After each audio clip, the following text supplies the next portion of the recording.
I'm really excited to introduce Lou Hunt. He's part of the Ottawa County leadership team. He is the charge of the Office of Emergency Management, excuse me. Um, he's actually the director, he's director of the emergency management for Ottawa County. Sheriff's Office for the past 5 years. Previously, he spent 26 years in the Kent County Sheriff's Office as a crime scene investigator. So he was a CSI, which I think is kind of fun, team leader, and as an emergency management coordinator. Lou has a BS from Michigan State University, an MS from Central Michigan University, and a professional emergency manager designation from the Michigan State Police. So let's give him a warm welcome. All right, am I on? Everybody can hear good? Okay. So again, I'm Lou Hunt, emergency manager for Ottawa County. I've been out here for 5 years. It's a great county to be, for sure. Even moved out here now. Used to live in Kent. I was with the Kent County Sheriff's Office for 26 years. I was in the crime scene unit for 24 of those. I got promoted to lieutenant. I was the emergency manager for Kent County for the last 2 years. And then it came time to retire. We were able to retire after 25 years there, which is really cool. And I had done an extra year. And a buddy of mine was the EM over here. He was leaving for Semco Energy. He said, "Hey, you really got to check this out." And I said, "Yeah, Ottawa's a good place to be." So here I've been for 5 years now. What's that? It's where you belong. I get it. I get it for sure. So, and by the way, I like that. Let's just interact. It sounds good. Yep. And any questions you have, let's just do them right when they're on your mind. That's fine with me. So what we're going to do is I have two presentations. The one is more general about what we do in emergency management. And then if we have time, I've got the one that I did for our Board of Commissioners after the May storm here in this area in Park Township specifically. So if we have time for that, we'll kind of transition from general to something that was a little bit more specific, okay? So we're going to talk about general EM overview type stuff. What do we do day to day? We'll talk about resilience a little bit. That's really one of the things that we want to do is make our communities resilient. Not only do we not want the bad things to happen, but we want to be ready for those. We want to mitigate our losses and we want to be able to recover really quickly, right? And that's really the goal in emergency management, to be able to do that. And there's a bunch of phases that we work in to kind of reach that goal. I will tell you that I believe Ottawa County is in as good a shape as anybody, and if not better, potentially. We got a great community. A lot of people are really self-sufficient in a very good way. And Ottawa County is well situated, I think, for most emergencies and disasters, which is probably unique for some areas, you know. We'll talk about how we manage emergencies, a few of the tools, some roles and responsibilities. We'll talk a little bit about the declaration flow because it's interesting on how that works. If we're going to declare emergency or disaster, what does that actually get you? And what does it kind of mean? Where are we at in our response? We'll have some, question and answer at any point, and maybe some opportunities for you guys as well. If you're interested, we have 130 plus volunteers in our emergency management office. It's our reserve army of people, and we've got a lot of different skill sets and really great camaraderie with our volunteers. And it's really cool. We put them to work. We treat them as regular, vetted, trusted employees at the sheriff's office. And I think the folks that volunteer for us get a lot out of it. So might be something that you're interested in, okay? So emergency management kind of starts with PA 390, which was in 1976. And basically it says, okay, for the state, the governor will be responsible for emergencies and disasters in the state of Michigan. It's the same thing when we get to the local levels. Okay, so for us in our county, it's the board chair. If you get into a city, it's going to be the mayor. It is generally speaking that highest level person that is elected, okay, instead of someone who is necessarily appointed. They can delegate. So for example, I get my authority at the sheriff's office from the board chair. I interact with the board chair a lot. We got a great board chair, John Teeples. And that's how that works. So none of those elected folks really want to take on this responsibility themselves. So the vast majority of them want to have someone who's doing this on their behalf. By delegation, the state police and the state system takes over for emergency management for them. In fact, the captain of the emergency management and Homeland Security Division, that individual is responsible there. Again, it mandates EMs with different populations. In Ottawa County, the vast majority of our individual jurisdictions sign on with the county, with me. I represent them in emergency management. There's a few outliers, like for example, Grand Valley State University. They have an individual on their police department that functions as their emergency manager. There's still someone that I work with all the time. Okay. In the city of Holland, anyone know Chris Tinney? He's the captain of the fire department in the city of Holland. He functions as their emergency manager there. But ultimately, we all work together, and at the county level, I'm the emergency manager. Okay, what are we trying to do? The managerial function charged with creating the framework within which communities reduce vulnerability to hazards and cope with disasters. All right, that's kind of, sounds great, right? But how do we actually do that? Again, we want our communities to be resilient. We want them to be able to cope with a disaster and recover very quickly. We push this idea of COOP, which is continuity of operations planning. You can do this at home. You can do this in your business. You could do this here as an organization. Simply put, let's imagine any of the possible things that could happen here that could try to keep us from conducting normal business. What are the things that we can put into place so that that doesn't happen? So that no matter what happens, we can still function reasonably normally, get back to normal life and stuff like that. You could have that kind of plan at home. Okay. We could have a reciprocal relationship with another family member or friend or someone that you say, if I can't stay in my home, I can come to yours in emergency and disaster, or you can come to mine, or something like that. So continuity of operations is simply, how are you going to continue in the face of whatever bad thing is happening? So we teach that to businesses, we teach that to individuals, just something to consider. In blue sky, think about all those different possible vulnerabilities and threats you might have, and how could we continue on with normal life? Because that's really what everybody wants during that. Emergency management is very relational. It's interesting in that even though I have a certain level at the sheriff's office, I'm really only in charge of 4 people in my office, okay? I work all the time with all the police departments and fire departments and you name it, lots of high-level individuals in Ottawa County, and I'm not in charge of any of them. But my job is to get us all coordinated and working together. So you can bet that is very relational. And you better be a good team member, right, in that group and not burn any of those bridges. So it's interesting in how that works.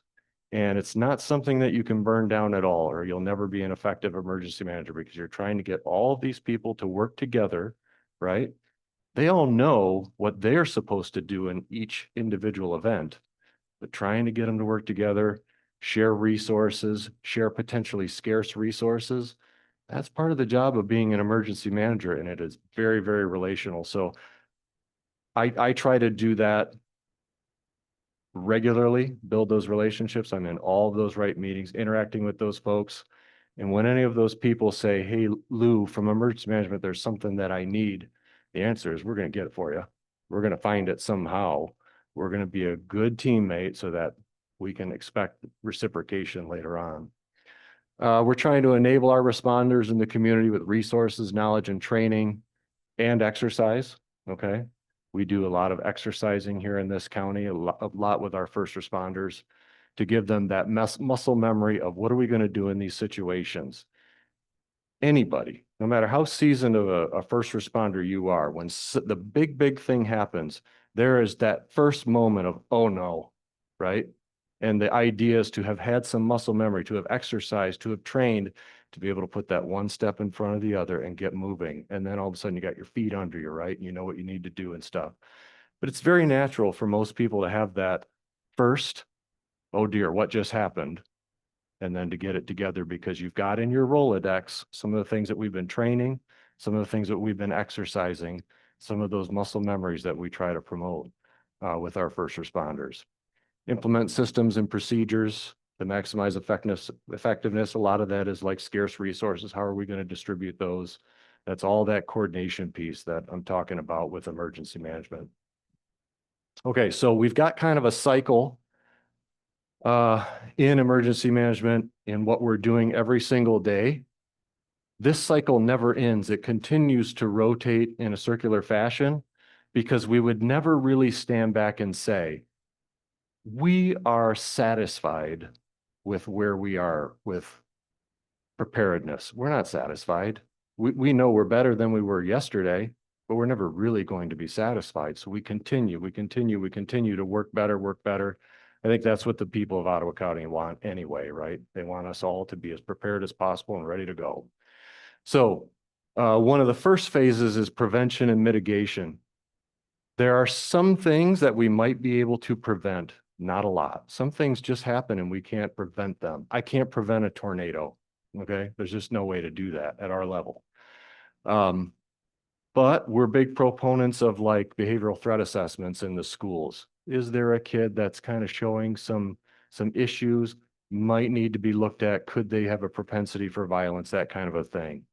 So one thing, tornado, we really can't prevent, right? The other one, maybe we can. So again, if we can prevent something, that's what we're trying to do. If we can't prevent it, we're thinking about all the different hazards and vulnerabilities we might have in our area. And we're saying, how can we mitigate those potential losses? So mitigation for a tornado could be, we're going to get that information out to the public as quickly as possible so that people hear there's a tornado potential and they can get to safety, right? We'll trade property every single day for people. We want to keep our people, property, it can be replaced. Maybe in that period of time, you had enough time to go outside and take in some of those nice lawn furnitures or whatever it is you might have. That's all mitigation. You're cutting down on what your losses might be with something that we cannot prevent, but we know is going to occur. We have outdoor warning sirens all over the county. That's a good example of something that we're using for mitigation. We can't stop the tornado, but we want to get that information to everybody out there that something is happening so they can take cover and go to safety. And we were just talking about outdoor warning sirens. Let's see. We have a big plan in our county called the Hazard Mitigation Plan. It is exactly that. We break up into all of our different jurisdictions. We look at the different things that could be hazards in Ottawa County. And we look at projects that we might be able to do with funding that would give us that mitigation. There's this idea on the federal level that for every $6 that we spend in mitigation efforts, for every dollar you spend in mitigation efforts, you save $6 if the big nasty event actually occurs. So potentially it's a good investment. We're looking at things like, maybe making our lift stations and sewer systems better. That might be an example of what some of our jurisdictions want to do in our hazard mitigation plan. And we've done some of that throughout the county. Preparedness. That's that other phase of how are we preparing for different things that could happen. We do a lot there. We have a sheltering plan here in Ottawa County. We do a lot of exercising on things. How many of you have seen that every year we do a mass casualty incident exercise in Ottawa County? Just a couple years ago, it was right on Windmill Island here in Holland that we did that. And the idea is we have an MCI plan in Ottawa County that all of our first responders should be aware of. But again, we want to build that muscle memory, have them have actually done it as a surrogate for the real experience. We don't ever want them to have the real experience of 15, 20, 30 patients, deceased folks, etc. We don't want that. We want to exercise so that they get that muscle memory, all right, on what they're going to do in that situation. So we do an MCI, mass casualty incident exercise every year. We've done it 4 years in a row now. And I think we're going to transition. Our situation has always been car through a crowd, which you see a lot out in the media. That happens pretty regular, unfortunately. And we're going to transition that to include a few things before it, which would be, instead of that, probably active shooter, So then we get, the police response to active shooter. Then we get into rescue task force, which is basically in a not so safe zone. We have to put our fire and police together so that they can go in and rescue people and bring them out. Coordination effort. And then into triage, treatment, and transport, which is what we've been doing with our MCI exercise. So, preparing for things is what we do a lot with. We work with a lot of the businesses in Ottawa County to try and help them be as prepared as possible and also really promote safety within some of those businesses, especially the ones that might be one of our Sarah Title III sites, which is they've got some really ugly chemicals in a real significant amount. We pay special attention to them and we work with them to make sure that those safety measures are in place and, everyone's as prepared as possible if something in fact does happen. We're not regulatory in emergency management. I can't hand them a ticket. I can't do any of those things. Sounds like you guys heard from Eagle sometime earlier this year. Is that right? Oh, in the past year. So we do work with Michigan Eagle a lot. They can come in and put fines and stuff on some of these business. We don't. So again, it's relational. We're working with those people to try and make Ottawa County as safe as possible. And we've had really good success.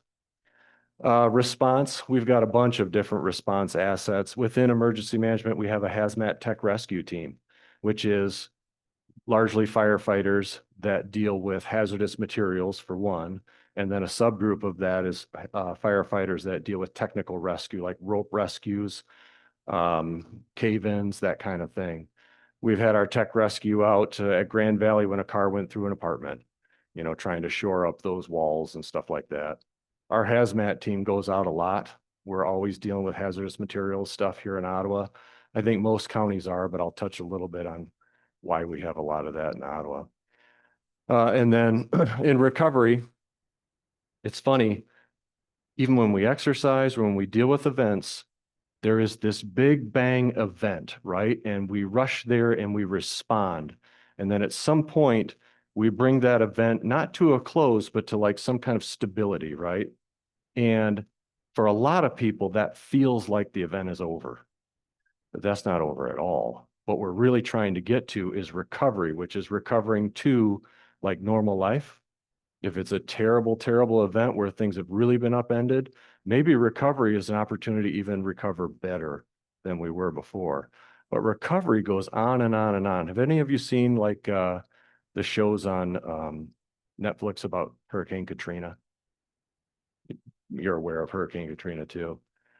Just very interesting. I mean, obviously there's a lot of response there, but then there was this really long recovery of what that was going to look like.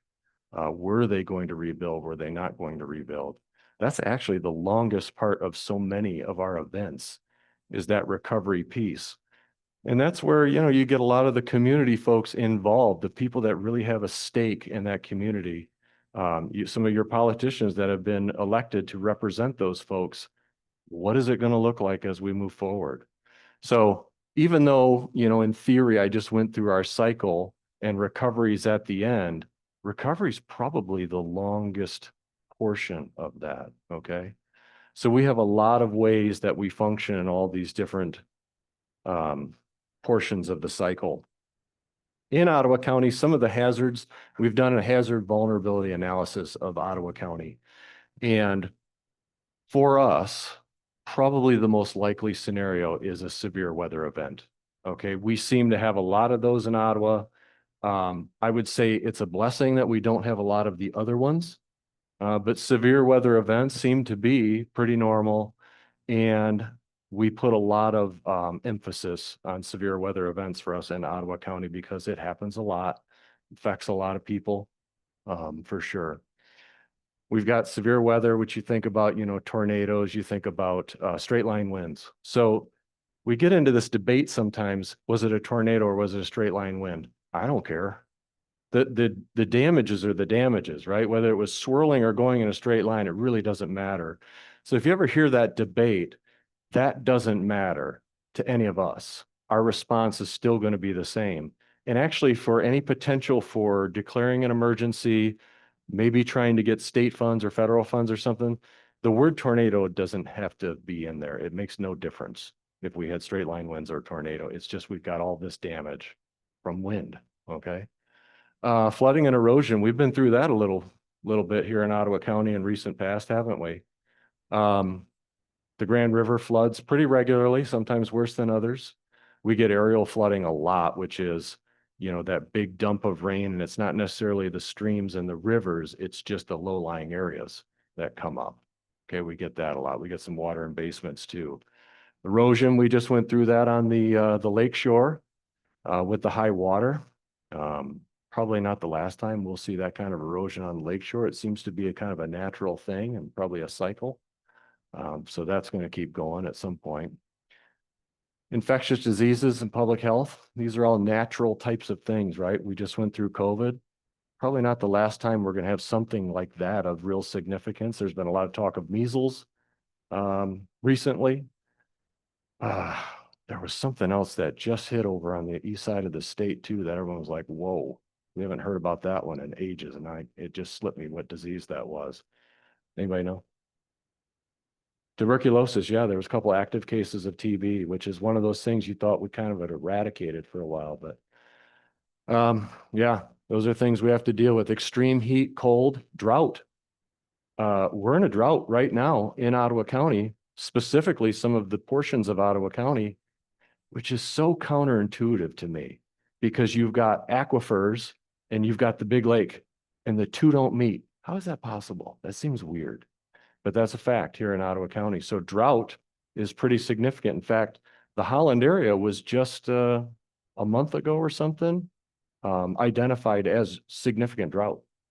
And we've had some rain and stuff, but it takes a while to really pull out of drought. It takes a lot more rain than you might think.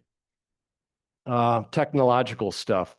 I put hazardous materials in red because we spent a lot of time in Ottawa on hazardous materials. We have places in Ottawa that make chemicals. We have a lot of agricultural in Ottawa County. And what do a lot of those farmers use? They use anhydrous ammonia. Anhydrous ammonia can be real problematic if it gets away from you. Inhalation, big time hazard. People can die very easily.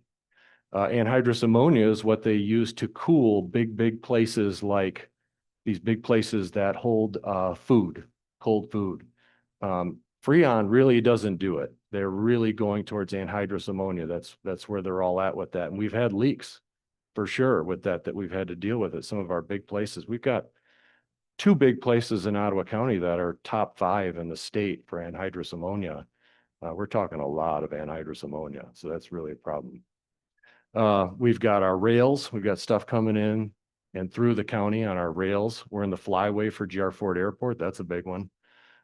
We've got, you know, stuff that comes over the road. There's a lot of potential in Ottawa County for hazardous materials releases. So we've been trying to push this idea of shelter in place. For a lot of people, people think of shelter in place as like, oh, active shooter or something like that. What we're referring to is sheltering in place for an outside hazardous materials. And the idea is stay inside, close and lock all your windows because you get a little bit better seal, and segregate the air from outside from inside and let that plume pass by. That's really shelter in place for hazardous materials. If you got the time, you can even tape some of those drafty spots around windows and doors, but that's really one of your only options in that shelter in place thing for that yucky that might be coming from the business or whatever. Power failure, that's a big one for us. Yesterday, we had another power failure at the sheriff's office complex. We're at the end of a consumer's line out there. There's not enough development in another direction from us, so we can't get a secondary feed onto the complex. We go out of power all the time. And it more or less shuts down government operations, not the critical stuff. Police is still happening, all those things, but the rest of it, it's a real problem. So we're looking as a county at what it would take to have backup generator power on all of our buildings, especially at the Fillmore complex, and you're talking huge money. But we're trying to push that. It actually happened yesterday during the Board of Commissioners meeting, which for me is kind of cool because yes, it is. It's UC, right? Exactly. So we'll see if we can prioritize that, but it's a big deal for sure. A lot of other things. Our dams in Ottawa County are pretty low level. Not too worried. I had some big ones in Kent that were worrisome. How many of you saw that recently, within the last couple of days, consumers sold 13 dams to a private equity firm out of Maryland? I don't know what I want to say about that. I will tell you that the dams in Michigan are very problematic. They came on years ago. They were building that technology. There's been not very much improvement to our dams over the years. They've become a lot less lucrative than they were in the beginning, and no one really wants to put a lot of money into those dams now. It's a real problem. Allegedly, this is going to fix the problem. We'll see. But the good news is in Ottawa County, our dams are pretty low level as far as hazard goes. So we're good with that. We would be on the receiving end, though, of the Grand River if some of the dams east of us went down. So let's see, cyber threats. That's a huge one that all of us deal with now. You can bring a community to its knees with a cyber threat or, an actual cyber event. So we work with our IT people on that. We kind of have a plan for how we'll deal with cyber attack. I can tell you that I don't understand all of that. I know how to do emergency management, but they know how to do the cyber stuff. So that's kind of how that is. Nuclear accidents, we're within the 50-mile radius of Palisades. You all know that Palisades was just rebooted. Way I understand it, it's the first time in America that that's happened. I guess it's going okay. But we're in the 50-mile for Palisades. There's a 10-mile planning zone and then a 50-mile.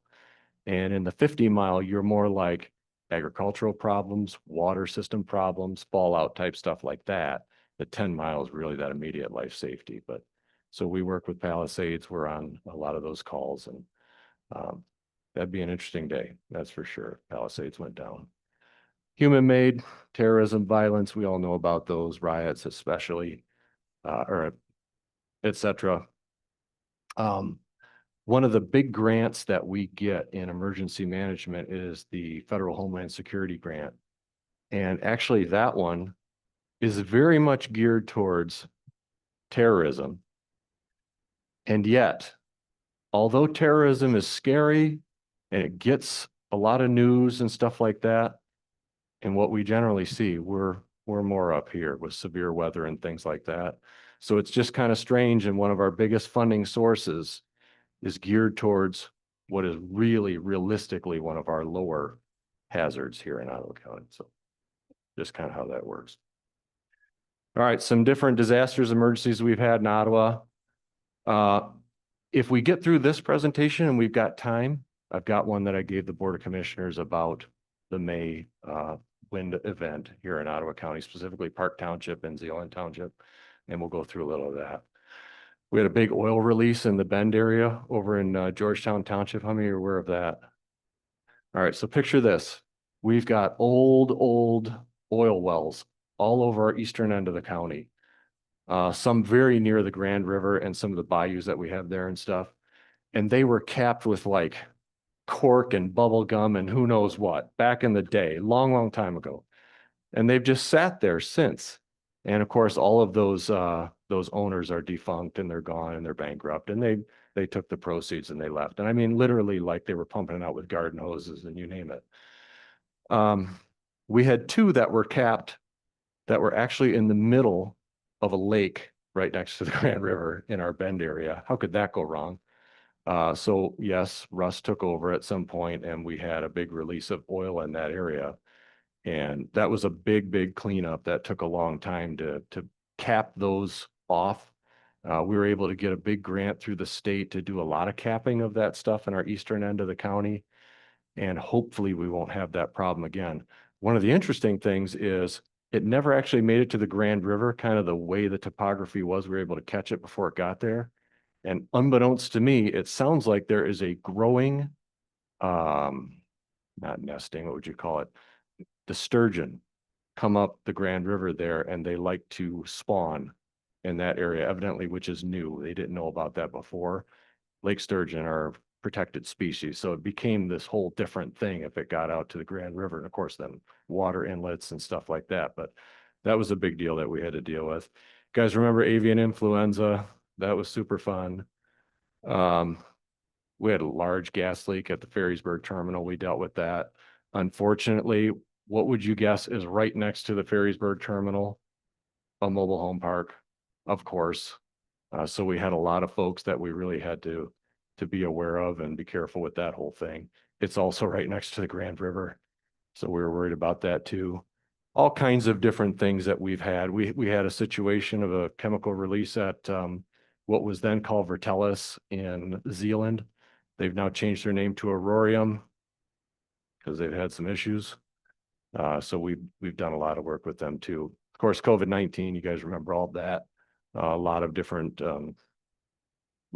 things that we did in that situation. Declared emergency, the whole bit.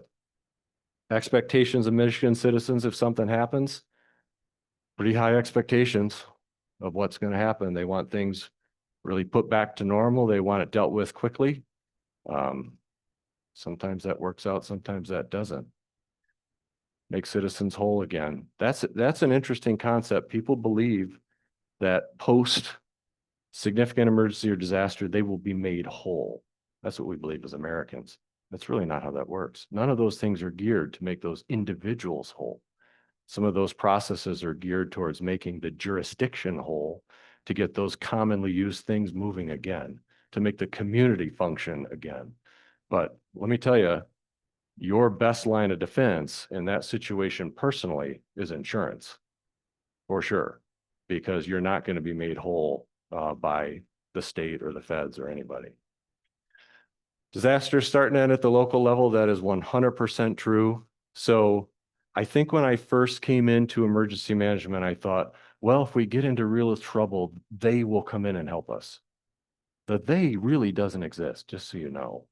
We deal with stuff on a local basis, and that's why we're so relational with all of our different assets, the road commission and our BPWs and the police, the fire, the EMS, all of these folks. We really, I'll tell you, in Ottawa County, I really believe we work very well together, all of us, which is relatively unique for a lot of other counties. There's a lot of other counties where it seems like it's like this.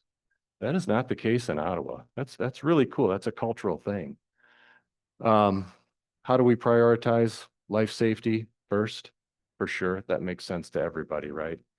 And then really the environment and those things that we use collectively.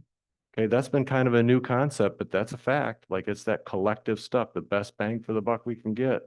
And then on down, we get to property. Okay, way at the end is personal property. That's really how our priorities function in any disaster emergency. Okay, so how do we cope with some of this stuff? Well, for one, we all try to talk the same language and set up the same way and how we're going to divvy up, like, who does what, who reports to who, a command structure that everyone really understands. How many of you heard of the incident command system? Yeah. So it's really kind of simple. I bet you almost used it if you were putting together like a big party at your house or something. You just don't realize it. It was really born out of the big wildfires out west. They had so many different groups that came in to work on these big wildfires that they had some way they had to keep control of everything. So we separate into groups, and it should be about, one supervisor for every 7 people under them or less. Everyone knows who they report to. Everyone's kind of speaking the same language. This is the way we divide up. We've got incident command. Usually that's going to be out in the field. Most commonly, that's going to be a fire chief. So a fire chief out in the field is really the incident commander, the person with the final say over what is happening in that situation. We, as a emergency management group, we'll talk about the emergency operations center, we're supporting that person largely. If there is no incident commander, it could easily be me if it's like a power outage or something like that, but usually it's that person out in the field. We have an overlying policy group that we convene very early on in any event, and we say, okay, policy group, which is a lot of your electeds, those types of highest level people. Do we have any guardrails?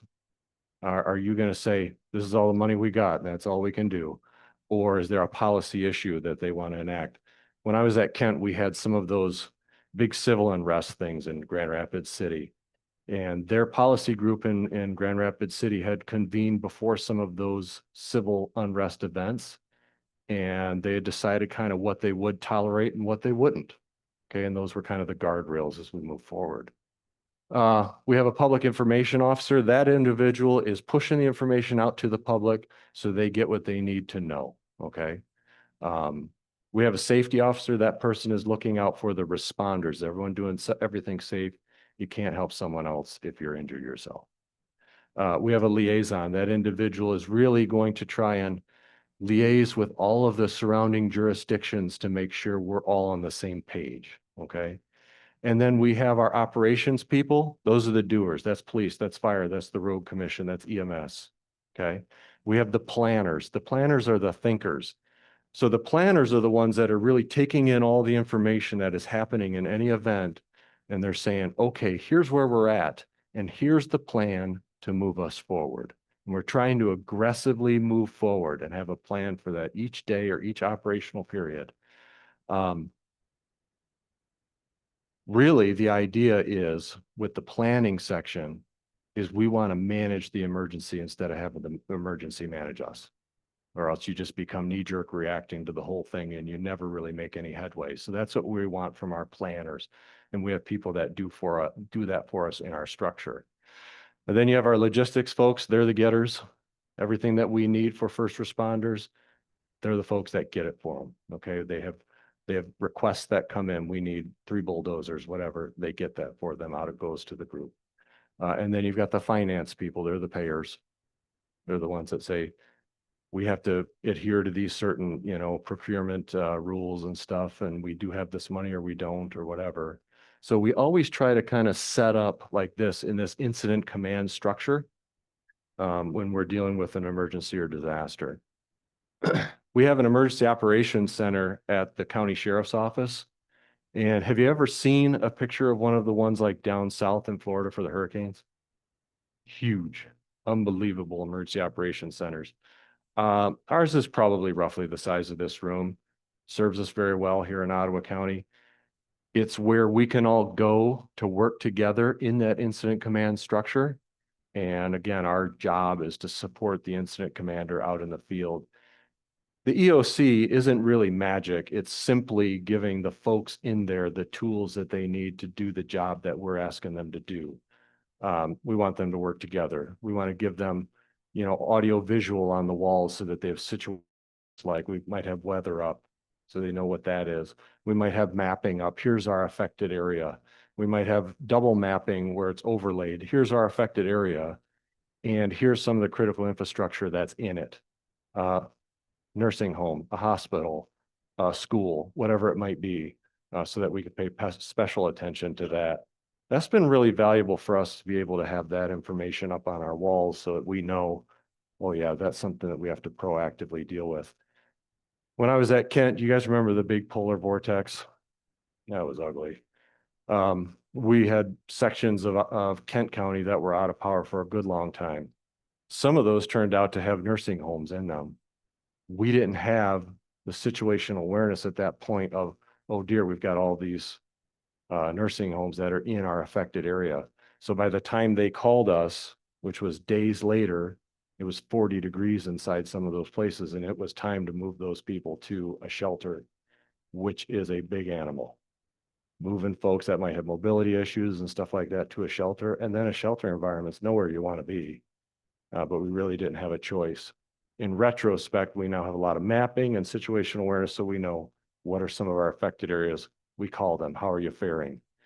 Move whatever you need to move to get those folks to be able to stay in their home as opposed to having to go somewhere else.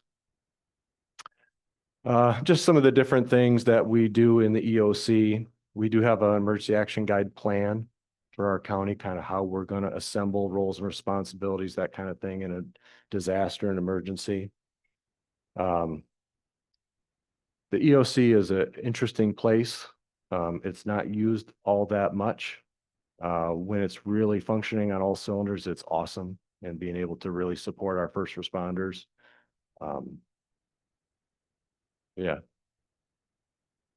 Okay. So roles and responsibilities. It all starts and ends locally, right?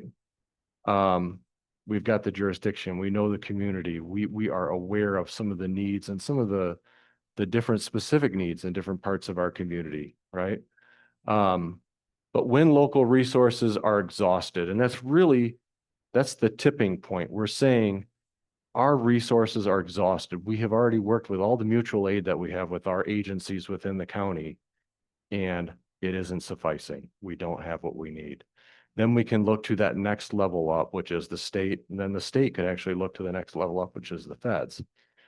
So the responsibility for disaster and emergency always resides with that highest level elected at whatever level we're talking about.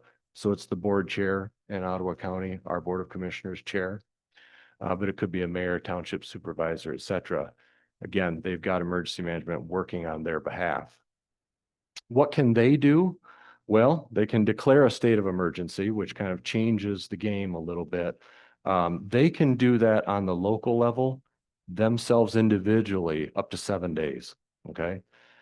If they want to go past 7 days, then they've got to convene the whole board of commissioners for the county, and they all have to vote in favor of doing that, continuing that state of emergency or disaster. Similar on the state level too. These are some of the things we could, do travel restrictions on local county roads. We can't do it for the state roads in a local state of emergency. We can do mutual aid with all of our partners.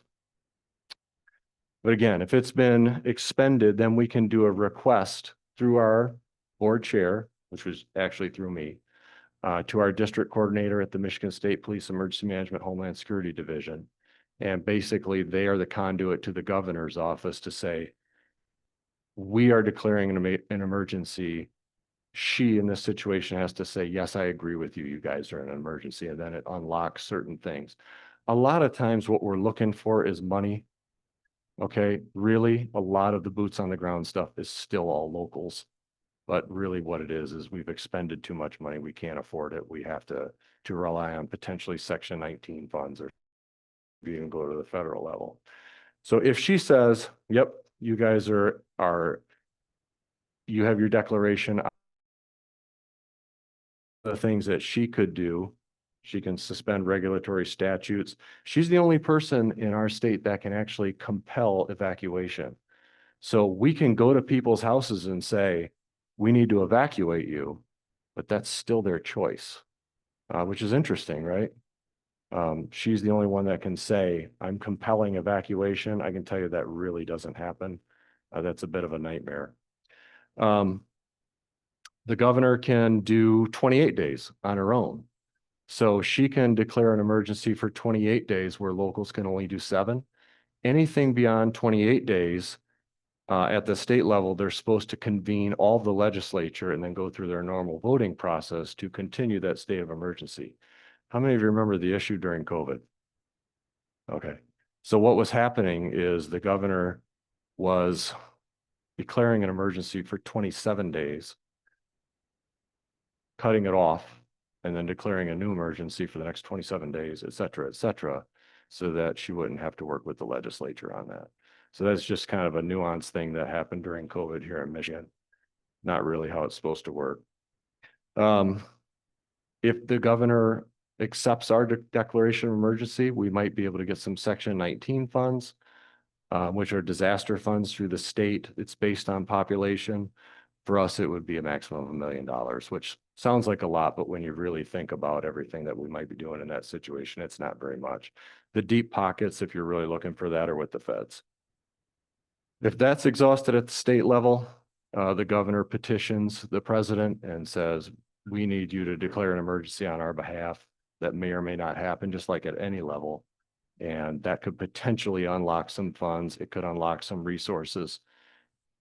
Again, by the time we go through all of these things and get mobilization from like FEMA or one of those, a lot of what we're dealing with here in Ottawa is over. So really for us in Ottawa, it's largely we're trying to push for money at these levels, unless we had a Hurricane Katrina or something like that. There's a lot of misunderstanding about what types of monies might flow from the federal government. Again, I go back to my statement. They're not going to make you whole individually. That's not how that works. It is really monies that are geared towards the jurisdiction. What was expended publicly, as in the public servants doing their job. How can that, the roads, things like that. That's where that money really goes. For individuals, sometimes what is unlocked is called SBA loans, Small Business Administration loans. Really what that is, folks, is it's a loan that is slightly less in interest rate than what you could get anywhere else. That's really what ends up being available to people individually. So again, I go back to your best way to mitigate that issue for yourself is insurance, private insurance. Okay, what can you do? Have some redundant mechanisms that you find out about things like the cell phone apps, the National Weather Service app. Maybe you have a weather radio at home. Have multiple ways that you can find out what's going on. Okay, that's one of the big ones because then you can respond to that. We talked a little bit about that plan with your family. Have a place that you guys could muster and go to meet up if communications don't function, if no one has a cell phone, et cetera. What is the default to go to? Talked a little bit about that reciprocal relationship with a family or friend. They live far enough away from you that they're probably not hit by the exact same event, but they're close enough that if you have to live with them for a while, you can kind of normally function in your day-to-day. Just something to think about, okay? And then it's, of course, reciprocal. They could do the same with you. Just interesting, if you're displaced from your home, could you do that? Have a personal plan, 72 hours of self-sufficiency. From our perspective, if our people in Ottawa County can be self-sufficient for up to 72 hours, that's huge. We have finite resources, and if we have that from most of our people, we can redirect our resources to the folks that really, really need it.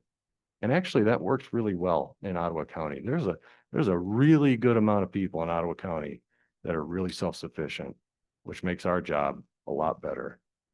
Can you mitigate your losses? We talked about that continuity of operations plan.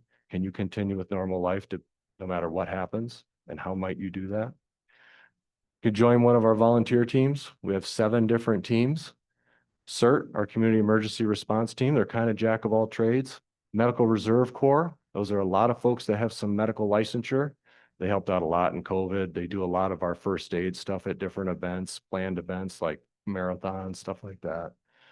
Our search and rescue group, they're the ones that are going out ground pounding through the woods looking for that individual that walked away or is missing. It could be a child, it could be someone with autism, whatever.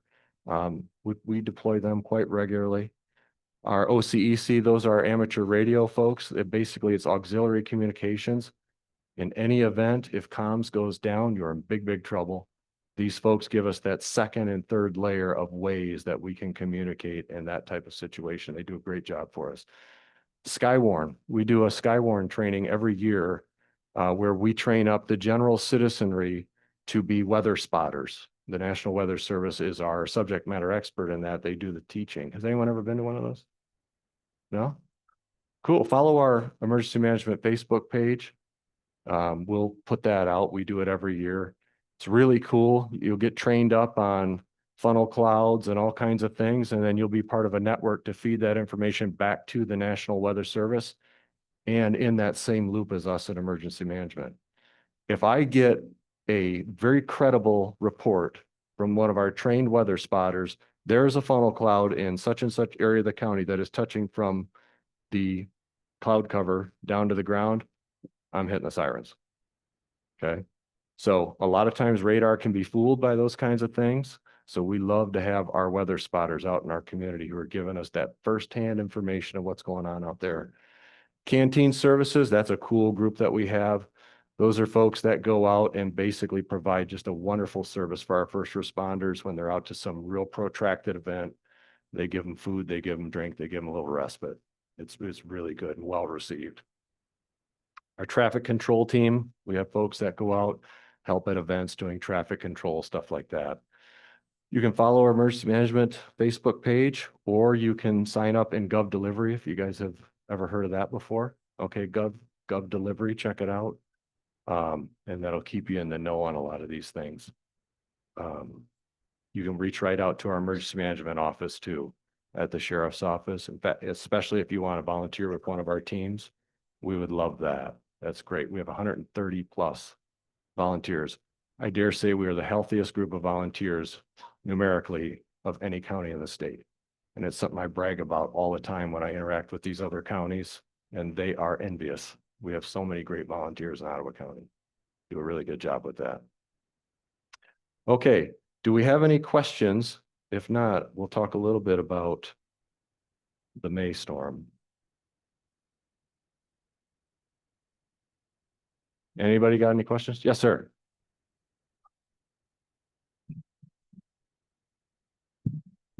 Lou, with our weather events in Michigan, first of all, thanks a lot. Our weather events in Michigan don't stick to county lines. So how does the information get passed when it goes from Ottawa to Kent to whatever the heck is northeast of here? So that's a good question. And I have a unique perspective because I used to be the guy in Kent. And what I used to do a lot of times is I would call, actually, Gloria, could you ask them out there? I want to go to my other slideshow. So I used to call the EM here in Ottawa County because we're the tip of the sword, right? And we're really kind of in the blind sometimes when that weather event comes over the lake. The lake can feed it or the lake can starve it. Hard to know, right? So I would call the Ottawa County Emergency Manager and say, hey, Nick Bonstell, how bad is it or how bad isn't it? And he would kind of give me the skinny. Now I'm the guy they're all calling, asking, hey, Lou, how bad is it? And it's really kind of our Skywarn team is saying, this is what we got. Get ready because it's going to be hitting you guys shortly. The prevailing winds out of the west usually. Yeah. Yeah, I want to go to this one. You have time for one Yes, sir. more? You mentioned a couple of companies in Ottawa County that have the ammonia Mhm. for the coolant. Can you Yep. tell us who those two are? No, I better not. Okay. But they're big. They're really big. But I'll tell you what, we've got like butcher shops that use ammonia, anhydrous ammonia. It's a very good way to cool big areas. Farmers use it all the time. They spray it on their crops. Anhydrous ammonia on your crops will make them nice and green and healthy and all that stuff. It's when it's in the air and you're breathing it in, you're in big trouble. Yeah. So, used to work for one of those companies. Anybody in the food distribution business that has large refrigeration warehouses, they've all converted to anhydrous ammonia. It used to be that we use different chemicals, but because of the ozone layer and so forth, and the efficiency of an ammonia system. So I used to work for a company that had warehouses, I don't know, 42 states. And we always had, windsocks, procedures, all of our, the folks in similar roles in the company. We all had plans, we had escape routes and so forth, and notification capabilities because of that. So. Oh, yeah. Oh, it's very tight controls, gets regular inspection and so forth. So. One of the interesting that's happened over the years, though, is a lot of those big companies had internal hazmat teams. They've all gone away from it. There's just a lot going on there with regulation and training and exercise and certification and stuff like that. Most of them now are dependent on our hazmat team. That's not ideal because it takes us a while to get there, especially our hazmat team.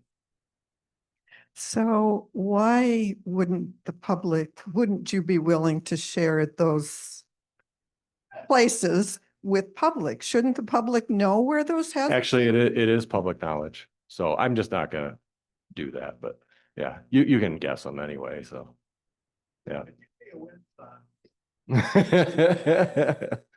Yeah, we've got some big anhydrous ammonia in Ottawa County. The latest thing that's going on right now is the BESS in Blendon Township. Have you guys all seen those signs? The battery energy storage systems. So these are battery farms that they're going in all over our state and everywhere in the nation. It really goes hand in hand with the green energy.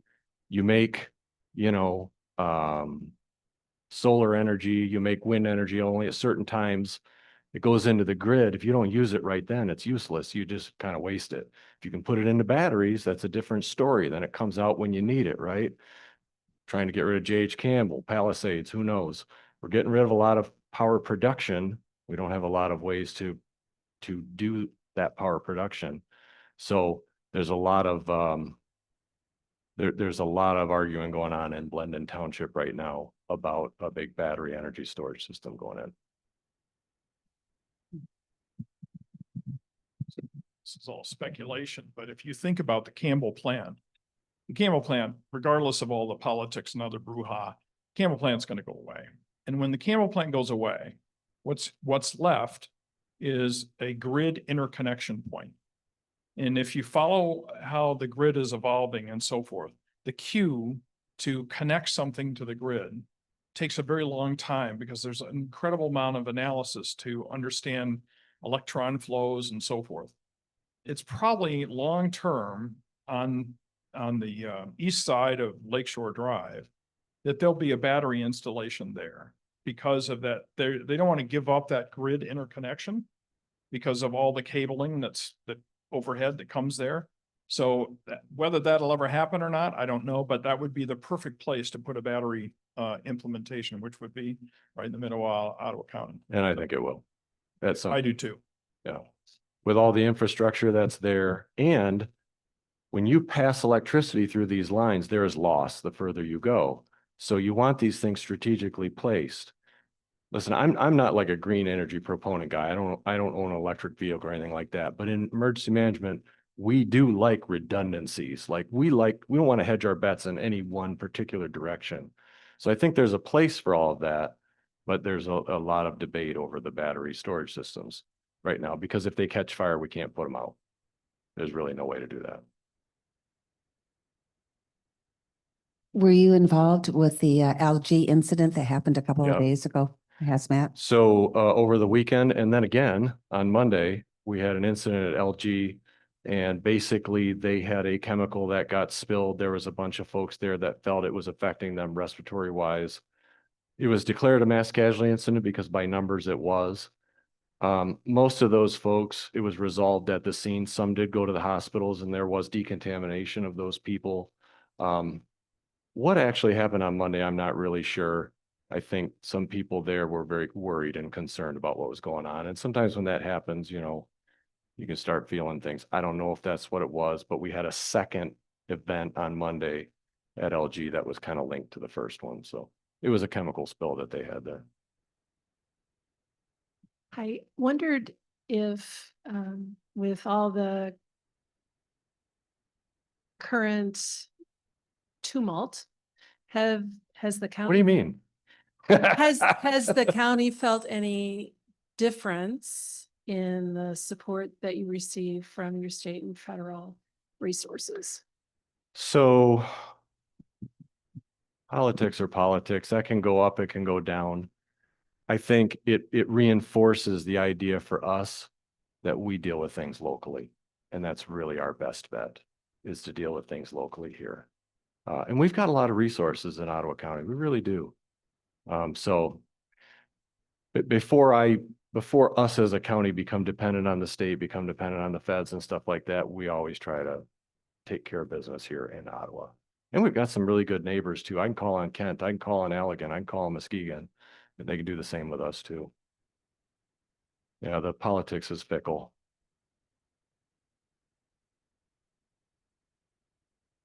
Mm-hmm. Yeah. You know, at the individual level, like for example, the person at the state that I deal with all the time is a lieutenant with the State Police Emergency Management Division. Him and I are seamless.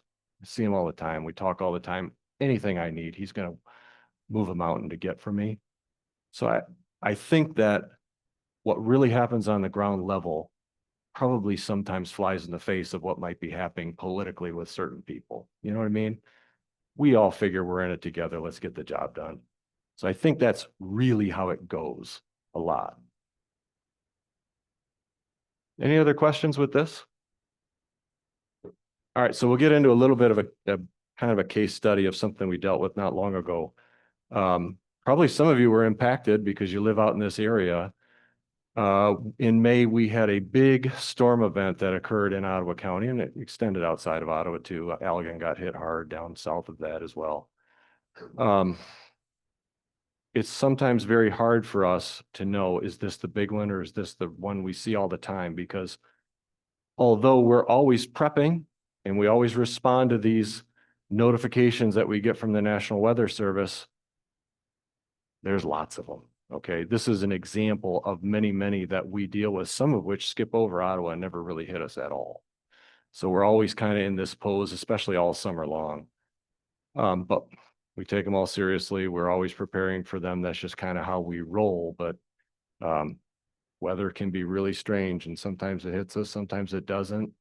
It can take a Y around Ottawa sometimes. It's very weird. So we were being told, hey, this could be another big storm, you know, high winds, that kind of thing. That's pretty normal. So we did the right thing. We were watching it. We were ready with our outdoor warning sirens. We had deployed a Skywarn team, et cetera. And this one did, in fact, you know, hit pretty significantly. This is the radar that we were seeing as it was hitting Ottawa County. And basically that the red, that's the ugly, right? So we had a lot of ugly coming across Ottawa County. But I'll tell you, I see a radar that looks like this a couple times every summer. That's just how it is in Ottawa. And again, with Ottawa County, the radar can get very fooled sometimes with Lake Michigan. So sometimes it's worse than we think. Sometimes it's less than we think. We are the tip of the sword, being that first county from Lake Michigan when largely storms are heading from west to east. So the storm hit. It was nasty, as y'all know. We were doing all these different things. We activated our outdoor warning sirens. Some people heard them, some people didn't. We call them outdoor warning sirens for a reason, because they're actually geared towards you hearing them when you're outside. Most of the housing construction now is done so well that, especially if you're in your basement, it's very unlikely that you're going to hear those outdoor warning sirens. So for us, again, it's a redundancy, but I'd love you to have some of those weather apps and things like that on your phone. Make sure that you can receive that information in a bunch of different ways. We had 3 big events in Ottawa County. We had 2 rotations. So we were hitting the outdoor warning sirens for potential tornado.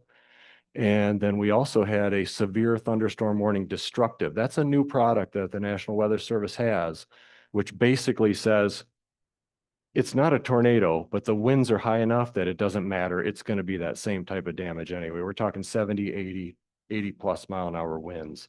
So we had that more or less for the whole county, 2 rotations that we're seeing. So as most of you know, we were wailing on the sirens much of that night for different things, right? Trying to get people to know, hey, take cover, go downstairs, interior room, whatever you can do. A lot of what we have in Michigan with these severe winds, with these tornadoes that we have in Michigan, you're talking about flying debris, you're talking about get away from the windows. Most of the time, we're not talking about flattened homes. We're not talking about walls that have crumbled.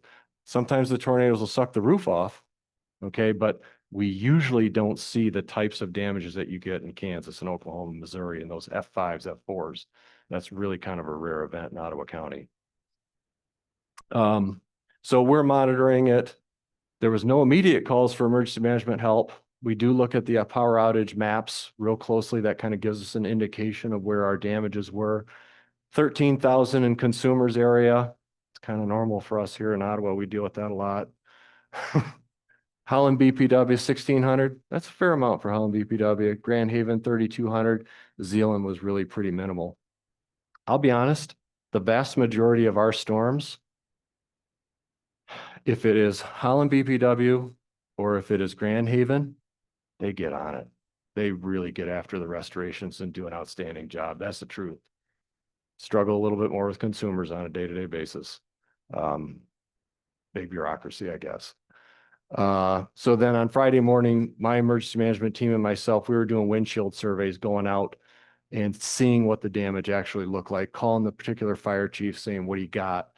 And talking to the Park Township fire chief, he said, hey, you better check out Waukezu Woods. So I went and took a look at that and realized there was definite more damage than we had thought in the middle of the night.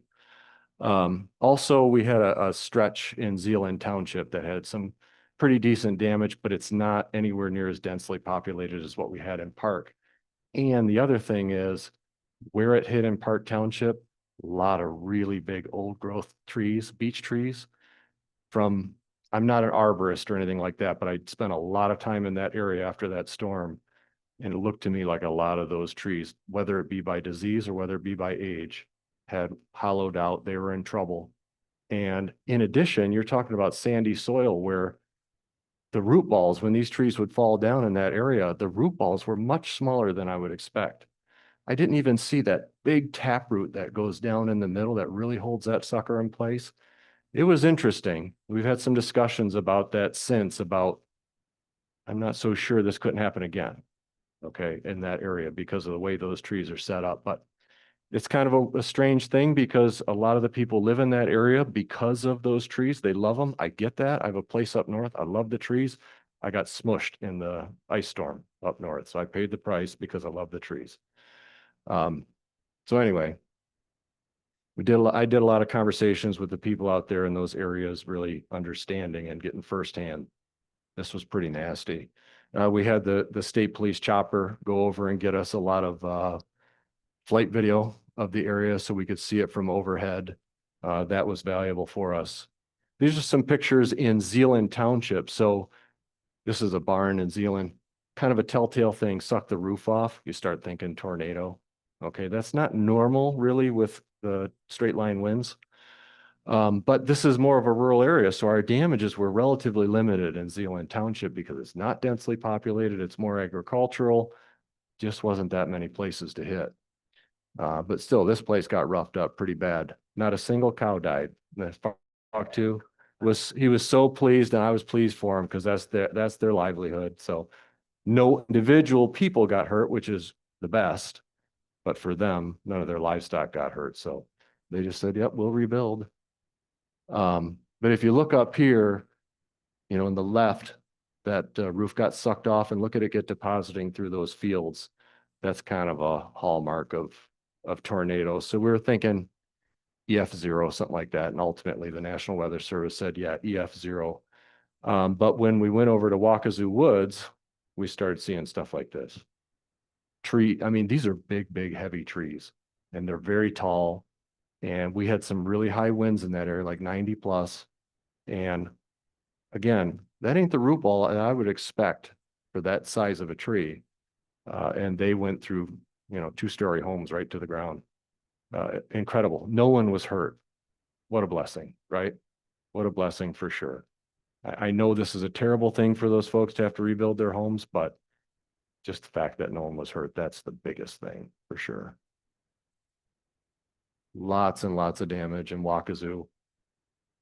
Heart-wrenching for some of those folks, I know. Some of the people were so resilient, it was amazing. They were just so focused on nobody got hurt, we'll be okay. I thought that is cool. Lots and lots of damage. So next steps that we did, talking to the different fire chiefs. So in Zeeland Township, it was, again, relatively sporadic in the damage. Talked to the Park and Holland fire chiefs.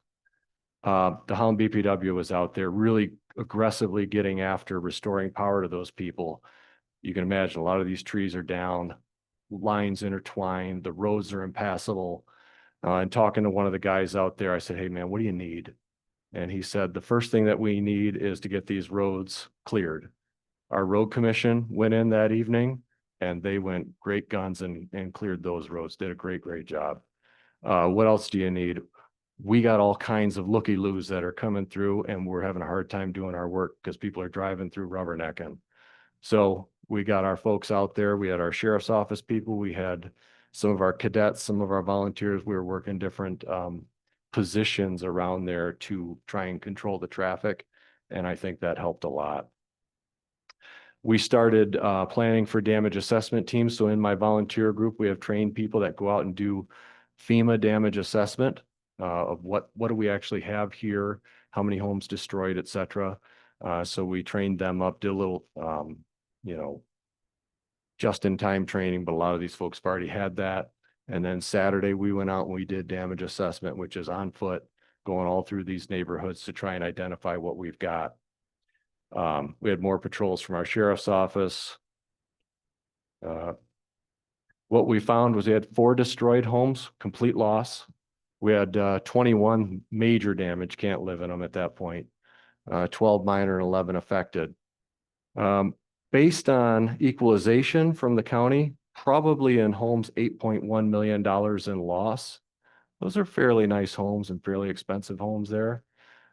Now, the thing is that, again, our residents were insured, which is really a good thing. That's their first line of defense. The problem was so many of them weren't insured for the trees. When you're talking trees that are this big around, you're talking heavy equipment. You're talking a lot of expense to get those trees out of those yards and out of those areas. Most of those insurance, you might want to check your policy, does not cover that. And there is not a state or federal money mechanism to do that. So that was kind of the back and forth with the township and people. I know a lot of people were upset about that. There just is not a mechanism for that. That does fall on the homeowner, unfortunately.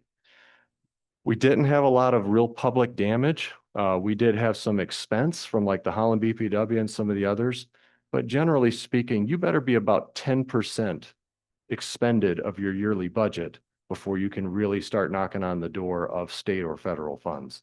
And we were nowhere near that. We were, less than 1%, maybe 2% for Park Township Fire. Not anywhere near enough for that kind of thing.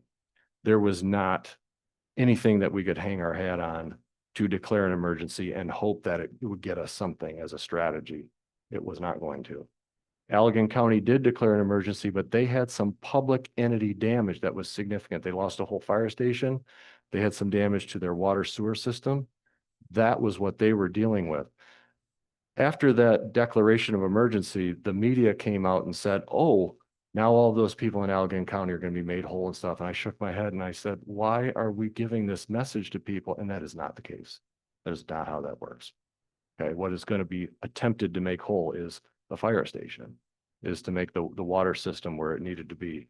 It is not going to do that for those individual people. Again, that area in Park got hit so hard. It was really a bunch of things that came together. One, probably some of our highest mile-per-hour winds that were in that storm. And those trees are they were really big, really heavy, old. If you've been through there at all, it's very, very wooded and treed. It's very pretty and people really like it. Not too many years ago, our road commission wanted to come through there and do a lot of trimming, proactive trimming. People were not happy about that at all. Said, no, this is why we live here. Understandable. Again, I've got a place up north. I got whacked in the ice storm. I love my trees, but didn't treat me well in that moment.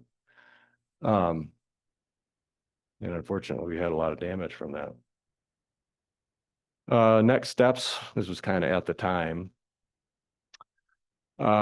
We had some spots where people could take debris. There really isn't a mechanism for us to go on private property and deal with people's trees and their debris. That really doesn't work that way. We had an outreach to a wood business and they were on board with potentially taking away some of those big trees, but it kind of worked itself out. A lot of different conversations and stuff. It went back and forth there for a little while. People had a feeling that there could be more for them individually, and that's really not how that works, unfortunately. So again, the declaration process of emergency and disaster in this situation really would have had a lot to do with trying to get money, but it wasn't money that we could get for individuals.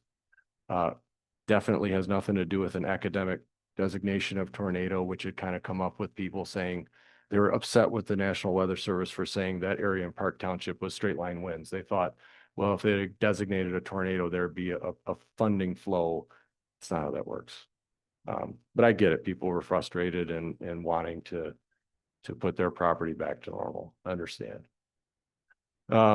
Again, those funding streams are really for health and safety of people and putting the community stuff back together. It's not for individuals, and it certainly isn't for getting rid of private property, trees and stuff like that. Some of that stuff, not really that important right now. Again, the northern Michigan ice storm, I dealt with that personally. I got a place up in Lewiston, Michigan. I had trees on my place, just a little tiny cabin. Had to deal with all that myself. Fortunately, I had insurance. I got a new roof out of the whole thing, which worked out. But there's nobody individually up there that's going to be reimbursed for any of that. That's not how that works. And that was the biggest loss in northern Michigan history, apparently, from what I'm told. I don't know, 10 counties or something like that. It was atrocious.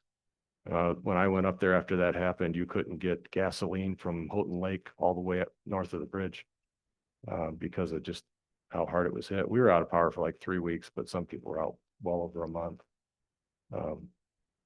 When I went up there, I got a pickup truck and a trailer and took all kinds of food and different things from Ottawa County to give to Montmorency County up there because they don't have a lot of that resource, you know, and they were really happy to get that. Our Meyer store in Jenison, super awesome. I walked in there, they said, yep, here's a bunch of cards, you know, gift cards, go buy what you need. And I got toilet paper, I got all kinds of things to take up there. Our community food bank here in Ottawa County, you know, these are folks that I deal with. They said, come on over, load up your truck, take it up to those folks, which is really cool. That felt good to represent Ottawa County and be able to help a place up there that I love. That was kind of neat. But Ottawa County represented really well.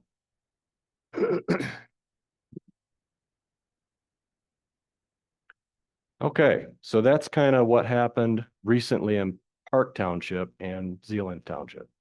Any questions about that?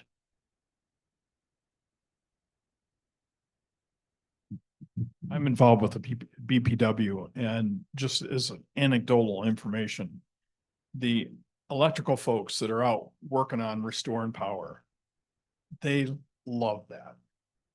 It's very rewarding to them. They're very happy to help people out. It's really cool how much they care and how much they feel good when they do that. And it's, you know, getting volunteers and you know, getting the staff going, not a problem at all. They're all over. And so I just thought Yeah. it was very interesting to learn that. And yeah, the number was big. It kind of shot a hole in the maintenance budget. In the big picture, yeah, Yeah. not a big deal. Our interactions, especially with Holland BPW, were awesome. Can-do folks, they got after it. They had that whole area back in power by like midday on Sunday, which is really moving. And they had assistance from like Sturgis and all over the place. You know, these reciprocal relationships with other relatively smaller electrical companies that help each other in the moment. It was really, really cool how they did that. Great folks. Lou, you just talked about this a minute ago. Could you say some more words? In Michigan, we have Wayne County and Oakland County, and then we're somewhere in the middle. And then we got counties with 50,000 people and 2 fire engines.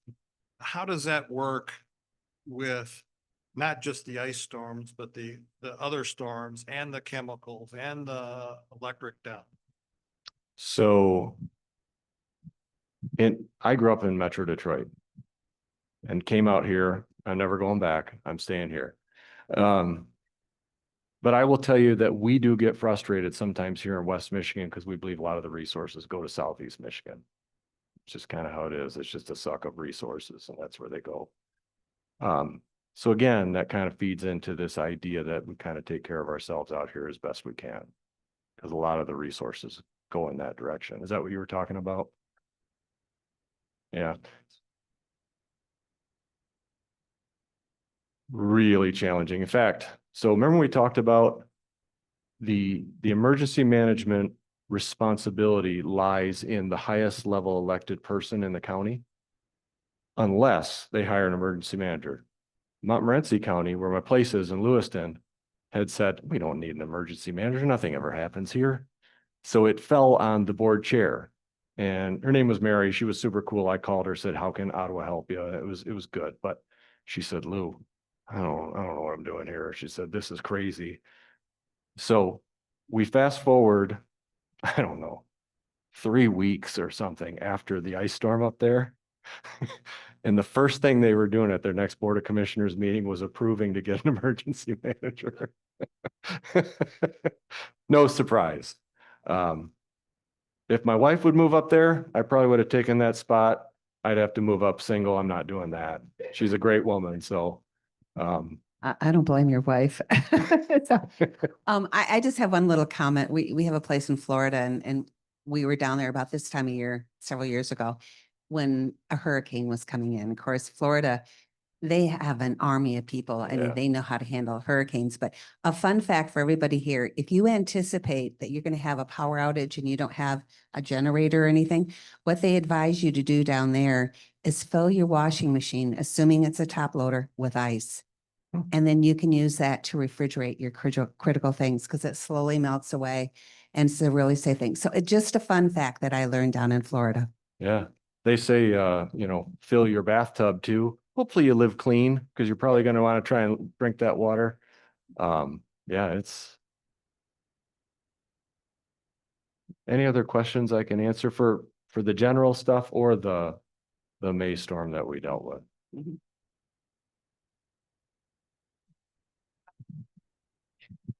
Have we done as a county any citizen preparedness seminars or anything? I know right now, the New York Times is doing a series on emergency preparedness.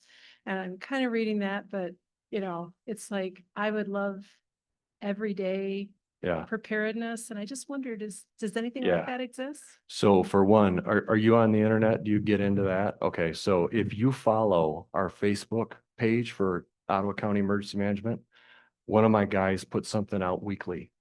Really good information on preparedness types of topics. In fact, you could go back on all of his posts and you'll see a lot of good information on ways to be prepared. We also, our volunteers go out to all the different fire open houses. The fire departments all do open houses right about now and into October. And we have all kinds of pamphlets and things that we put out.